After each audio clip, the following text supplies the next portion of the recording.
at mid-century style. I'm a bit far, I hope you can hear me. I'm back for part 2 of the bedroom makeover. Months ago I did the first part, the curtain wall, and now it's going to be the wood slats wall. Here, if you're here for the first time, this is a multi-part project. To learn more about it, check out the intro in the first part, or visit the blog on the online store or at midcentury.blog for a special summary page where everything is there. I know it's been a while since part 1, so let's get into it.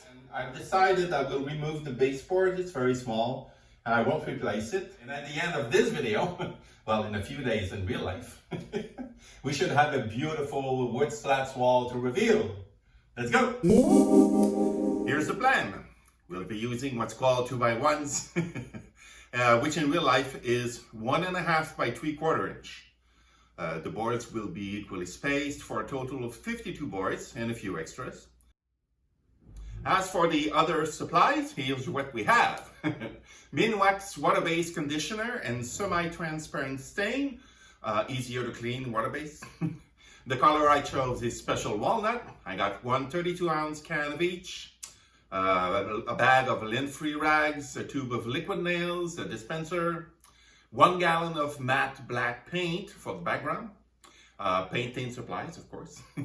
And the brand nails are 1.5 inch, gauge 18, sandpaper, and don't forget your goggles. A lot of bloggers use plywood, used sheets that they cut into slats. That's the cheapest option, but it's not practical in the condo. And I don't really like the edges you end up with. So the cheapest ready cut option is pine, of course. But basic pine boards, they're kind of rough with mini nuts and they're barely straight. So the next best is select pine. That's what we'll be going for. It has a nice grain, a reasonable price. There's a rebate when you buy in bulk. But you still have to choose them carefully because they're not perfect at all. Here's the trick.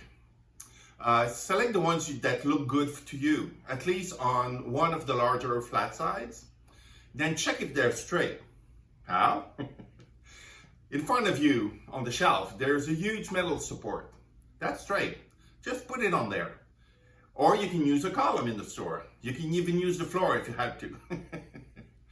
Make sure the flat side isn't crooked sideways. If it's curved backwards or forwards, it's not as critical. Just put it aside as optional in case you don't have enough perfect ones in the end. I personally had to make multiple trips because my Fiat is so small. But even then, each time I went, I would go through the whole supply of the week and end up with only about a dozen great boards. So you may want to plan ahead for this. So I realized that the boards are not all the same length.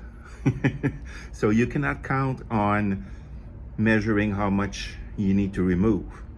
You need to have a good measurement of the length. I'm at 95. So what I made is a reference board and I reproduced that length on every board.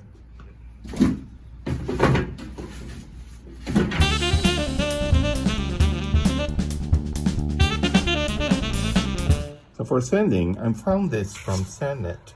It's a sponge with replaceable pads that work like a Velcro.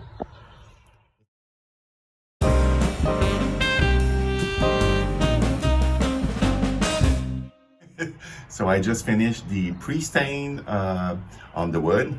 It looks absolutely gorgeous. So here is the pre-coat as may how the grain has come out. So this is what I'm sanding right now to make it smooth again. First test? I don't know, I'm not sure about it.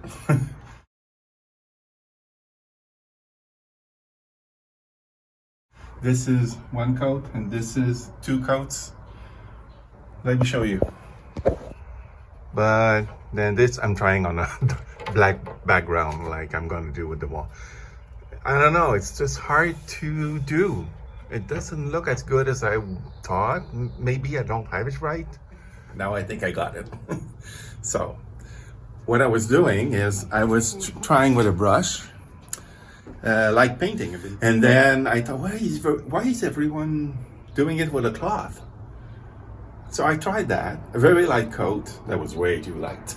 So I found my way. I take the brush, the paintbrush, to distribute a bit of paint all over in the middle.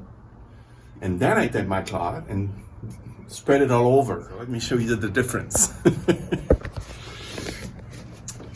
This is the three I have that are way too dark because I was trying to paint. And you can see how it accumulated. It's not very nice. This is what I'm gonna go with. The wood grain comes out beautifully. It's just slightly lighter, but it's still dark. It's not that bad. The sides are very hard to do. I think I'm just going to have to live with it.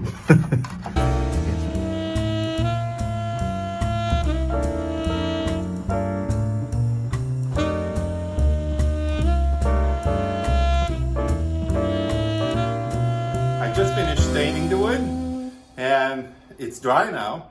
So I decided to bring it in and it looks stunning. You know, it's not perfect and I was so worried. But just like that, hanging on the wall, it looks crazy cool. Wow.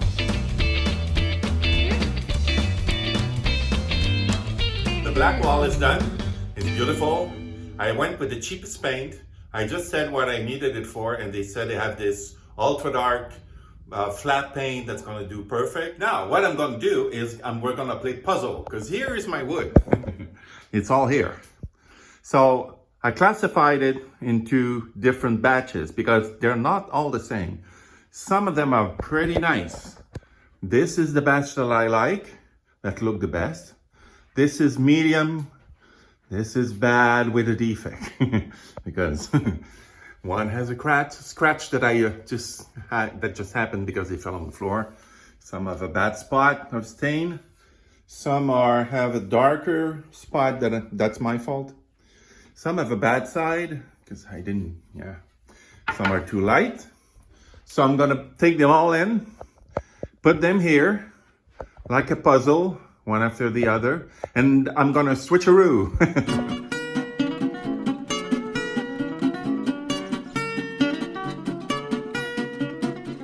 Because I kept all my scraps from cutting my boards, I was able to bring them back and do a little pattern back and forth, back and forth. Now I can tell this.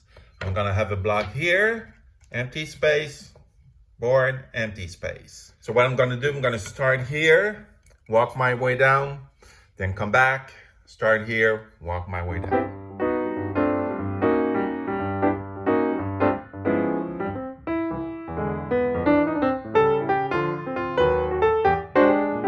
Almost halfway through. I stopped for a little break. It's exhausting, but it's going really well. Let me show you. So I often talk about preparation. I think it's the secret sauce here because since I put them all in the order I wanted, I don't have to worry about a thing now. And I know it's going to fit at the end. I know it's going to fit here. I just put my spacer and the first one is leveled. Everything else goes well. I checked it along the way. It's perfect. It's going quick, it's fast, it's really easy. I use this stick that's a bit shorter as a guide. I put it here and it's shorter because it's easier to take out afterwards. So I'm using liquid nails. I put little stripes at the end, beads here and there. And then I'm using a brad nailer, 18. I have 1.5 inch brad nails, and it's to me, I wanted the nails to go through the wood, through the drywall, and through the wood that's behind, if you remember in part 1. And at first I had a problem with the brad nailer. I've never used that before, and I was not holding it strong enough. So after the power shot, the nails will stick out.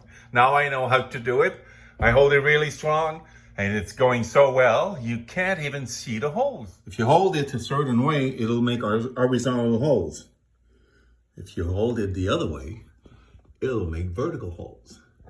And I found out that overall, vertically, it shows less. Let me show you. So if you naturally hold it like this, that's a horizontal hole. If you hold it like this, that's a vertical hole. So keep that in mind. It's really nice. I'm so happy. So let's finish the job now.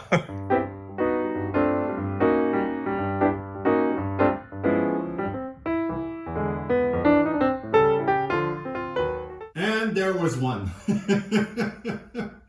I thought you'd maybe like to see how I did it. Put the beads on. Remove the guide. Put the guide up. Oh boy, this is a tight space. Wow.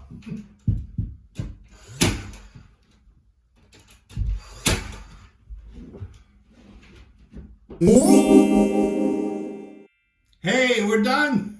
Isn't that beautiful? Yes, I changed because I wanted to finish on a high note. Oh, I'm so happy. It went really smooth. And I did not encounter any major problems. I had like one stall with the brand nailer. That's about it. Yeah, it went really well. Of course, I have a few touch-ups to do. Like the wood I cut for the outlet, I have to stain the top of it. A few spots where glue is coming out, but not much. And a few scratches on the black paint. You know, it's matte paint, so it's very fragile. Besides that, everything went well. One thing I'd like to mention though, I calculated everything to go to the end, and I was hoping for a reasonable gap, almost like the other gaps. But I found myself with only like a 1/4 inch. I got lucky. It's beautiful. I'm happy with the result. It went well. So we do have a beautiful wood slats wall to reveal. Well, the work isn't done for me. I'm going soon to be installing the lights and the molding that's gonna hide those. But for now, we're done. Don't forget to go at midcentury.style. And until next time, ciao.